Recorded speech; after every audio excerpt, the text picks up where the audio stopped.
Hello mga mima at mga daddy na nanonood sa aming munting vlog. Welcome back sa aming vlog. For today's video, isi-share ko sa inyo ang isa na namang magandang memory na medyo natambak lang sa gallery ko. Oops, pero dahil sobrang saya na experience nito, gusto ko pa rin siyang ma-share sa inyo. Noong nakaraang buwan, na-invite ulit kami sa isang birthday celebration.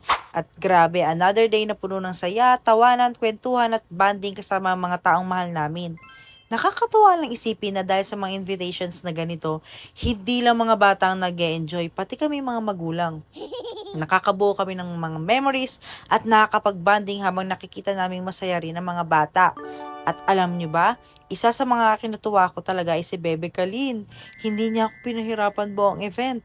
Hindi siya iyakin, hindi siya nag-inarte at mukhang enjoy na enjoy din siya buong celebration. Good mood siya buong araw kaya nakapag-enjoy din ako. Mas naging magaan pa ang araw ko dahil andoon din ang ilan sa mga ninang ni Bebe. Talagang sinamahan nila kami at tumulong mag-alaga kaya hindi rin ako nahirapan. Maraming salamat po sa inyong lahat. Love, love! Si Kio Clio naman, enjoy na enjoy din buong araw at ang daming ganap sa birthday party. May magic show, may bubble show, may games, may slides, at marami pang activities. Talagang hindi ka mabobore dahil sunod-sunod ang saya mula umpisa hanggang matapos ang program. Syempre, hindi rin mawawala ang masasarap na pagkain.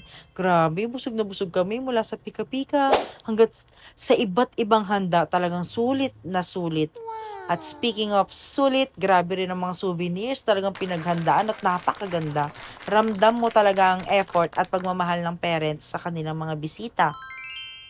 Kaya sobrang thankful kami sa bawat tao nag-i-invite sa amin at ginagawa kaming parte ng kanilang celebrations.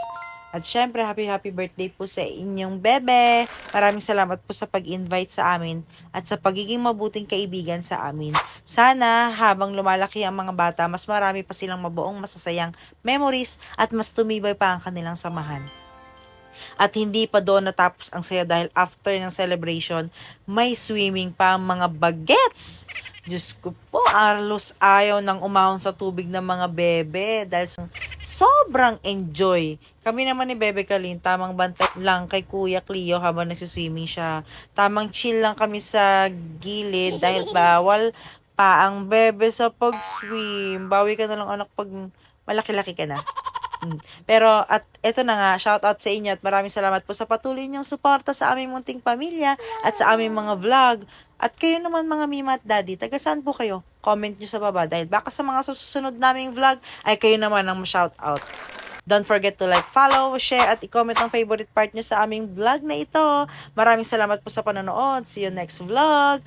God bless everyone and bye-bye!